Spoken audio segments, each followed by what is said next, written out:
Condition, second condition, third condition. আমি একটু আবার রিপিট করি। ফার্স্ট কন্ডিশনে কি হচ্ছে, ইফ ওয়ালা বাক্যটা প্রেজেন্টে থাকে, ইফ ছাড়া বাক্যটা উইল থাকে। আর সেকেন্ড কন্ডিশনে ইফ ওয়ালা বাক্যটা পাস্ট ইনিমিটে থাকে, ইফ ছাড়াটা উড থাকে। কি থাকে? সাবজেক্ট যদি যাই থাক উড দিতেই হবে। থার্ড কন্ডিশনে স্যাররা বলে ইফ ওয়ালা বাক্যটা পাস্ট পারফেক্ট হলে ইফ ছাড়া বাক্যটা উডে বলা বাক্য হবে। কি হবে? উডে বলা বাক্য হবে। তাই না? ভাব তুমি যাই দাও না কেন, তো ভিতরে দিতেই হবে। এটা আলোকে আমরা এগুলো অ্যান্সার করবো এখন। তাহলে if the sky is cloudy, তাহলে এটা প্রেজেন্টে পড়ছে এটাতে না, তাহলে উইল হলা হবে।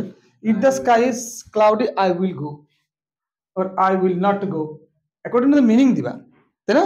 I will not go মনে পারফেক্ট হয়, তাই না?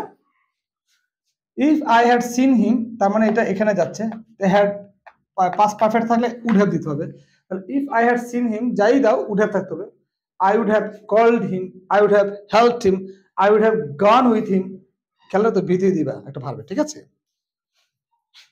If you eat a balanced diet, first condition, if you eat a balanced diet, you will বাক্য দিতে হবে।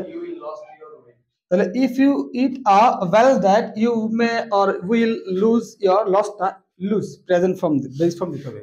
You will lose your weight, or if you eat a balanced diet, you will be healthy, যাই দাও তোমার will দিতে হবে। Will দিয়ে যে ভার্বটা আনবা এটা সেটা বেস ফর্ম হবে, তাই না?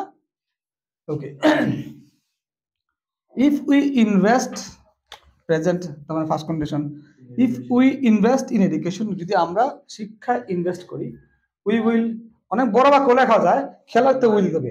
we will definitely get the good result, কত কিছু দেওয়া যায়, but don't try to give the critical sentences। তোমাকে এখানে কঠিন বাক্য দিলেও 1 নাম্বার দিবে, সহজ বাক্য দিলে 1 নাম্বার দিবে, কঠিন বাক্য দিলে ভুলের সম্ভাবনা আছে, 0 হয়ে যাবে। তাহলে সহজ সহজ চিন্তা করবা, তোমার আসল উদ্দেশ্য কি উইল আছে কিনা দেখতে হবে। তাহলে কি হবে? if we invest in education, we will get a good result, তাই না? just make it simple but correct, তাই না? আর কিছু না। if we do not work hard, তাহলে আমরা যদি কঠিন পরিশ্রম না করি, এটা ফার্স্ট কন্ডিশনে পড়ে গেছে, তাই না? তাহলে we will not get good result। if we do not work hard, we will not কি বলবো, be successful, or we will not succeed।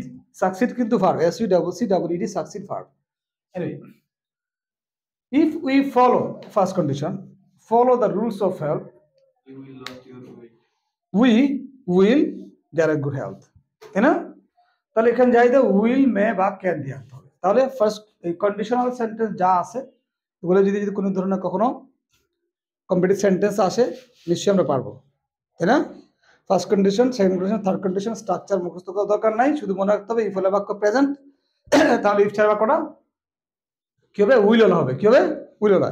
If হলে বাক্যটা পাস্ট ইনডিফিনিট, ইফ ছাড়া বাক্যটা উড হলে হবে। উড কুড মাইট কিন্তু কি কথা। ইফ হলে বাক্যটা পাস্ট পারফেক্ট, ইফ ছাড়াটা উড হ্যাভ হলে হবে। এখন পরীক্ষা হলে আমাদের এই প্রথম অংশ দেওয়া থাকতে পারে, দ্বিতীয় অংশ দেওয়া থাকতে পারে। এইটা দেখে like this dot dot dot dot I would have gone there, আমরা উড হ্যাভ গন দেখে বুঝতে পারবো বা উড হ্যাভ দেখে বুঝতে পারবো এটা আমরা যাই দিব, এটা আমাদের পাস্ট পারফেক্ট করতে হবে।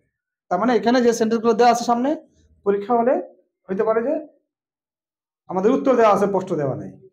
কথা বোঝা গেছে?